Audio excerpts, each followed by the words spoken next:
So I've been throwing for a bit. I'm going to throw a final piece and then we're going to clean up.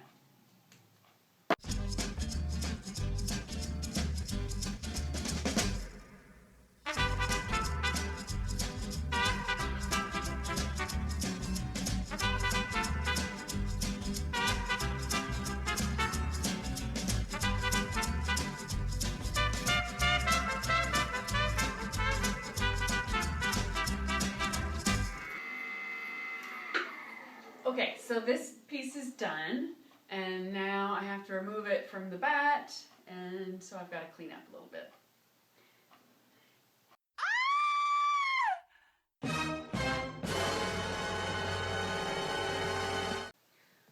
Alright, I'm okay.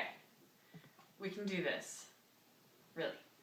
Okay, so first thing you gotta do is you gotta clean your hands, because if your hands aren't clean, you're just making things dirtier. Just take your sponge and this water, and hopefully it's still watery, and just start cleaning. And the sponge is kind of dry, you're scraping all this stuff off.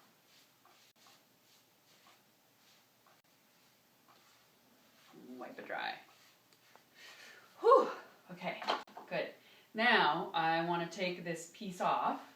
So I'm going to clean the bat, and you can use your, well, my favorite is the credit card. And I'm going to scrape and dry the bat. And then I'm going to remove the extra material from the bottom of the piece.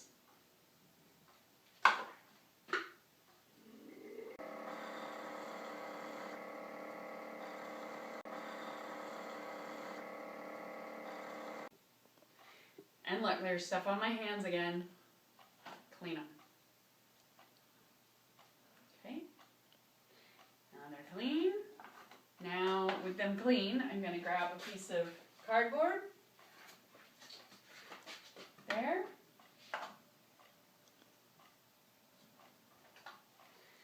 Cut underneath. My hands are fairly clean. Pick the piece up. Put it on here, and move it out of the way, over to the shelf. Okay, now I'm going to get the bat out of the way.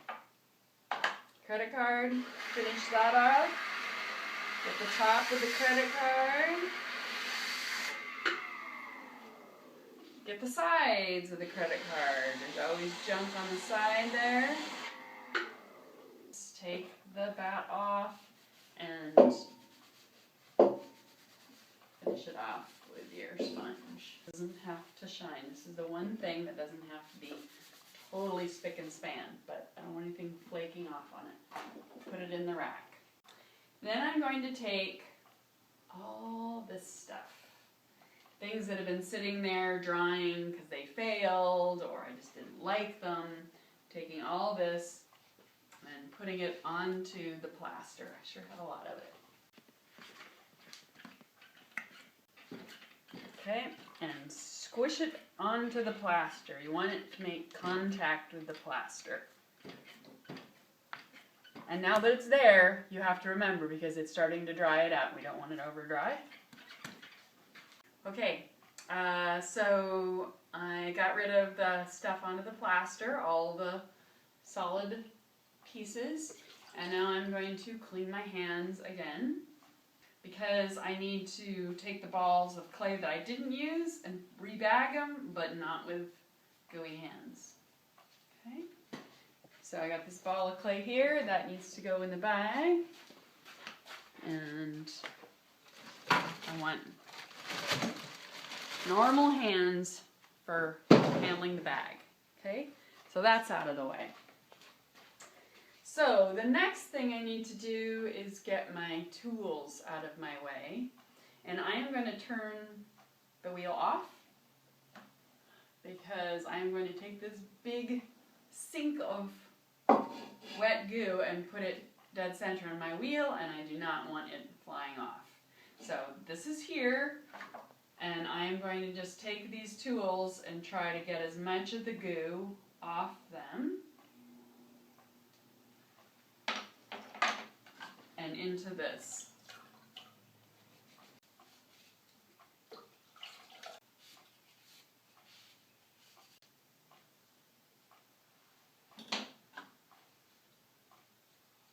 Okay. This.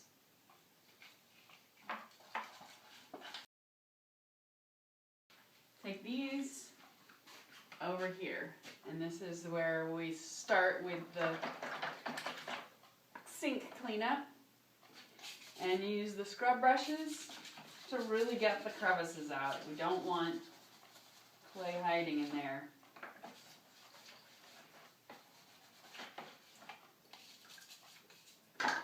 Rinse. And remember, you have sharp tools floating in here, and they've sunk to the bottom, and you don't want to get stabbed by them, and you don't want anybody else to get stabbed by them, so remember that they're there, like these things.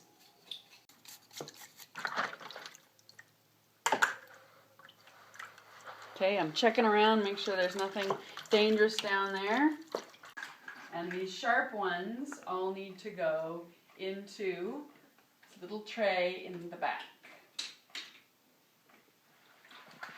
So they're isolated.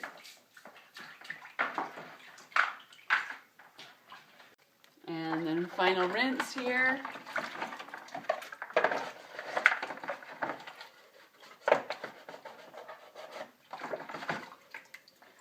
This is just the tool caddy if you used one, and it goes on this side.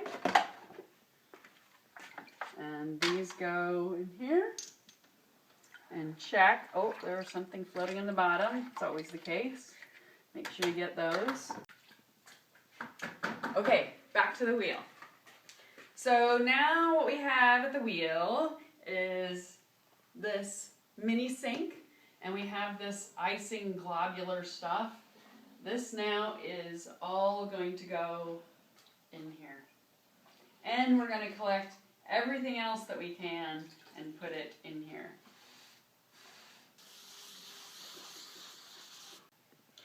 Okay, the splash pan comes off. They're all a little different, but this one works like that. And I always put them over the sink, and then you can pour out any liquid you have. I don't have that much liquid. Sometimes you'll see a lot more, but same thing, same principle. You put it over your little sink and get stuff worked into your mini sink. Again, it's just the sort of three-dimensional bits that you're working on.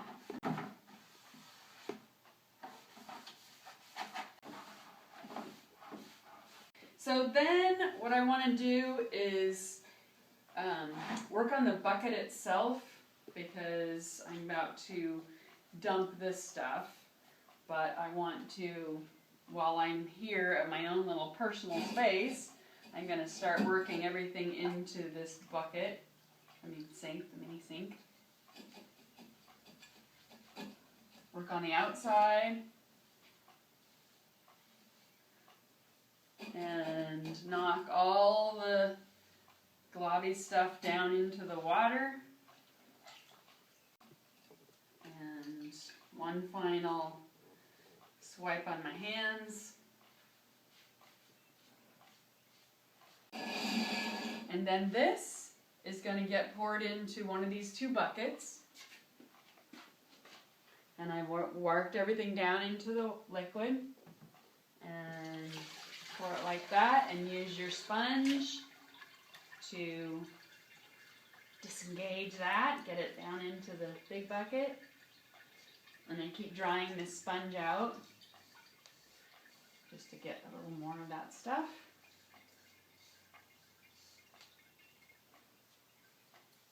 And then we take it over to the final cleaning station.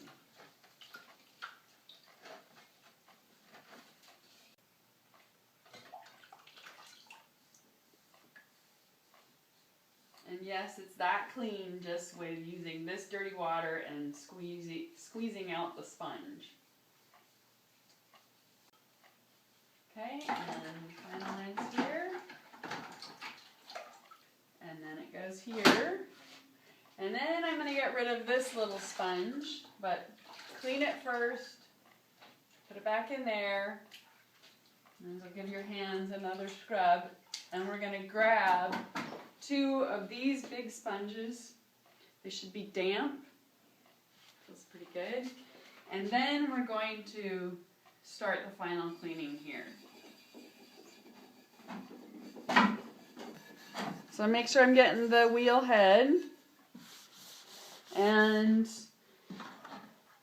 you just keep working until you've gotten from the top of the wheel all the way down to the floor.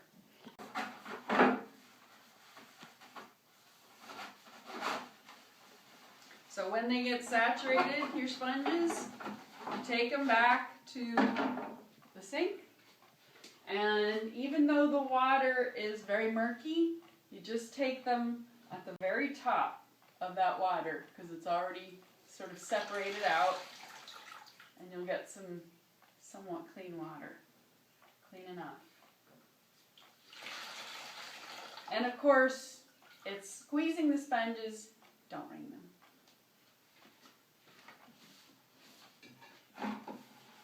So you will have to make a few passes to get this clean, but that's how you do it.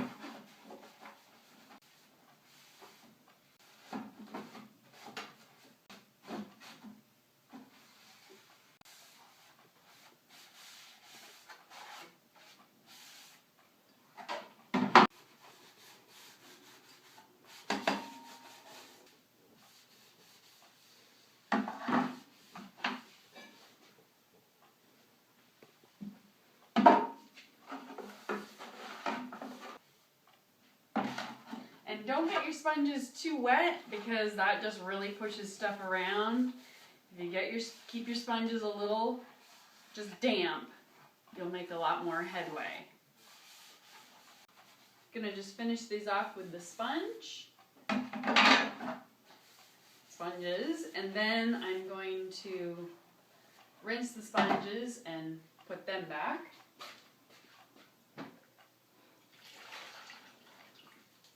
So that they're clean for the next person. And then I have my rag, and I'm gonna put them back together and then finish them off with a dry rag. And now that my hands are dry, I am going to unplug the wheel.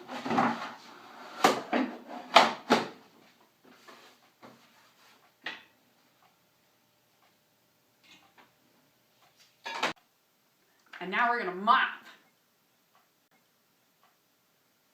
Okay, so now first you're going to mop around the wheel that you were using. For starters.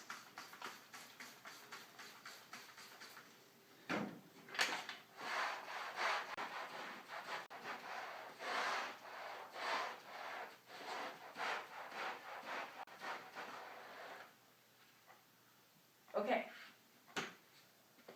So from here on out, it becomes cleaning the communal areas, and also remember, we have all this clay here on the plaster that is going to need to be wedged up before we go and put back into bags. Okay, so this has been sitting here drying, and now we're just going to wedge it up enough so that it can go back in the bag and not be a goo fest. Looks like this is ready to just pick up and flip over and then start being wedged. Again, it doesn't have to be ready to throw, it just has to be friendly when the one goes to take it out of the bag.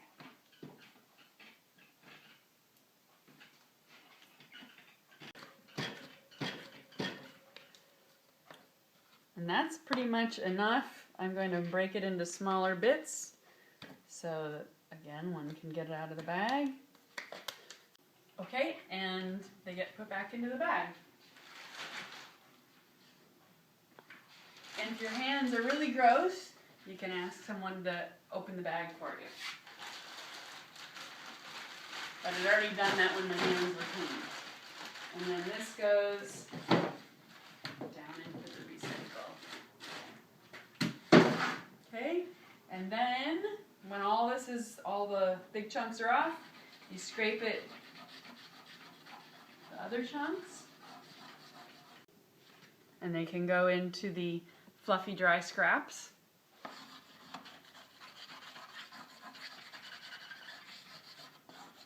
And then this plaster gets a final wipe down with the big sponges.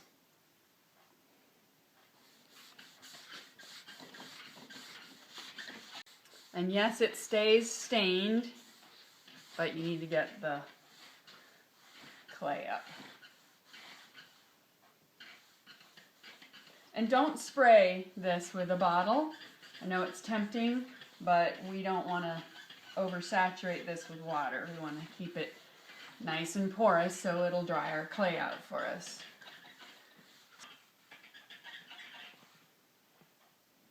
Okay, the sponge needs to be rinsed and put back into the shelf.